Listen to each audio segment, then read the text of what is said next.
Well, you gotta keep viewers on their toes. Welcome to WatchMojo.com, and today we're counting down our picks for the top 10 TV characters who temporarily became villains. Before we begin, we publish new content every day, so be sure to subscribe to our channel and ring the bell to get notified about our latest videos. For this list, we're looking at television characters who briefly turned to the dark side, but eventually came back and redeemed themselves. We won't be including protagonists who fully transition into villainy like Walter White, as they must return to good in some form in order to qualify. I did it for me.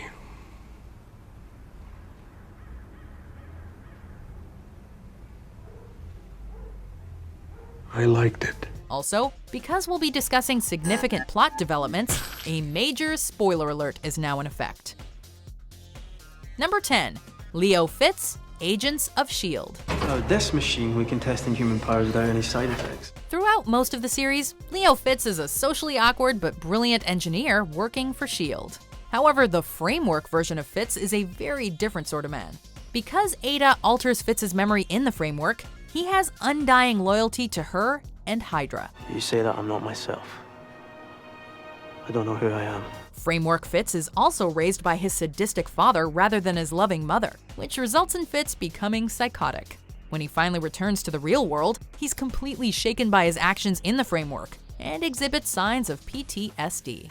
But at least he's good old Fitz again and not the scary doctor. What have I done? Don't blame yourself. The framework messes with everybody's head. Number 9. Snow White, Mary Margaret Blanchard, Once Upon a Time. You have to put the heart back inside Cora's body.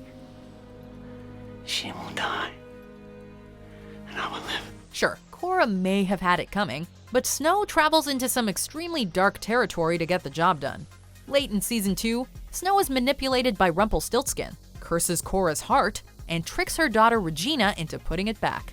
This act kills Cora, who, making matters worse, finally shows love towards Regina before dying in front of her. You would have been enough. Snow intentionally tricked a woman into murdering her own mother, and her heart darkens because of it. She spends a majority of the remaining season trying to atone, aghast at the depth to which she fell. Do it. Crush it. Get it over with.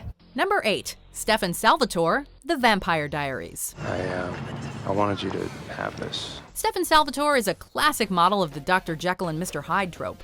At the beginning of the series, Stefan is a caring and compassionate individual, despite being a vampire and harboring a dark past. He keeps his penchant for violence and murder under control by drinking animal blood, and regrets the actions of his past. However, a major shift occurs at the end of Season 2 when he sacrifices his own humanity and becomes his bloodthirsty and psychotic alter ego, the Ripper. Unlike regular Stefan, the Ripper shows no compassion and is willing to murder anyone to satiate his need for blood. Luckily, Stefan eventually reverts back to his humane self. Did you doubt me? Number 7. Kara Danvers, Supergirl, The Arrowverse. Everybody, this is my friend Kara Danvers, or as she's known on her Earth, Supergirl. It's a tale as old as, well, comic books. A villain has some sort of device that alters the minds of various superheroes and turns them on the citizens of their own town or against their allies. Such was the case with the Arrowverse crossover episode Invasion, which saw the invading Dominators spring a trap and control the minds of various heroes, chief among them being Supergirl. Supergirl is basically unstoppable in this state, and the only way Barry can defeat her is to trick her into destroying the mind control device.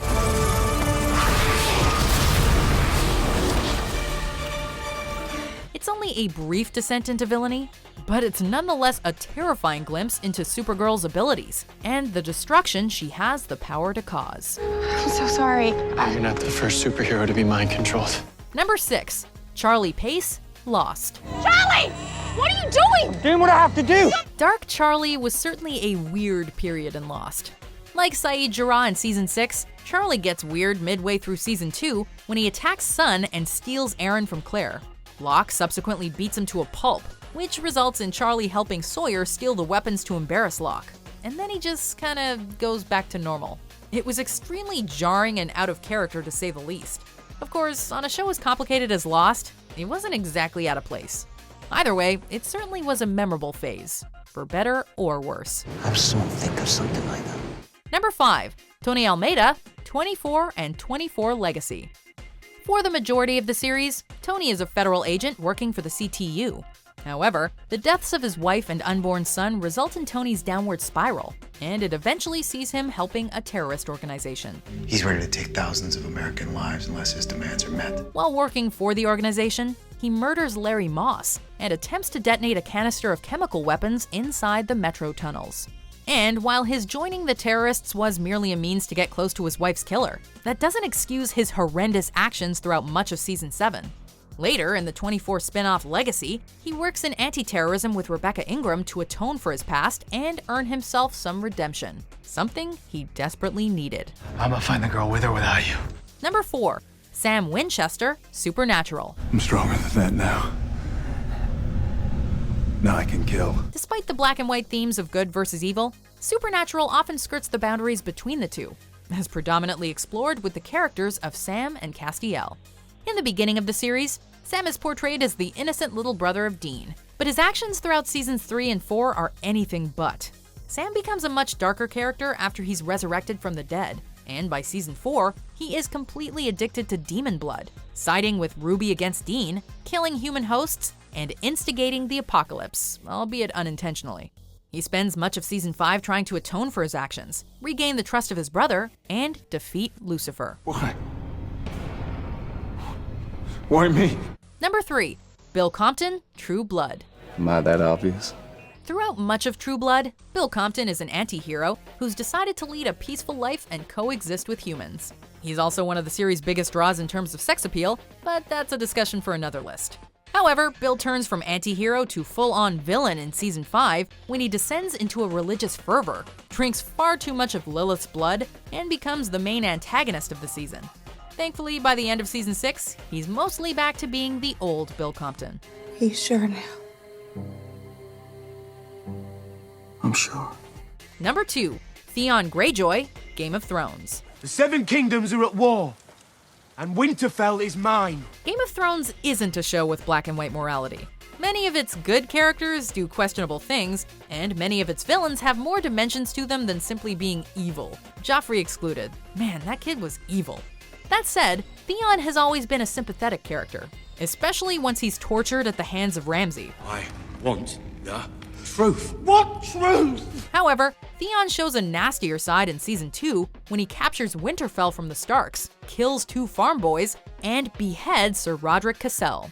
He finally earns redemption in season 5 when he helps Sansa escape from Winterfell, but only after stooping very low. He's coming back. Before we unveil our number 1 pick, here are some honorable mentions. I'm the winner. That's who I am. The Time Lord victorious.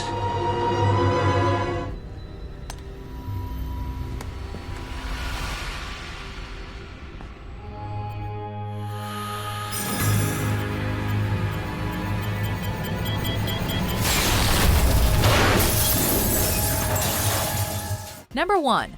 Willow Rosenberg, Buffy the Vampire Slayer. Buffy has a few characters who alternate between good and bad, chief among them being Angel. However, it's Willow who makes this list because her dark persona is so far removed from her typical personality and sense of morality.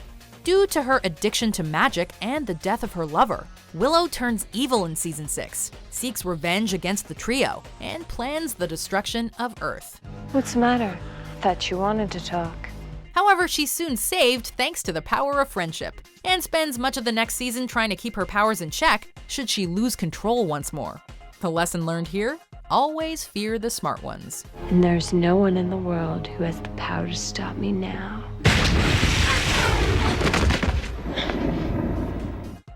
Do you agree with our picks? Check out these other great clips from WatchMojo and subscribe for new videos every day.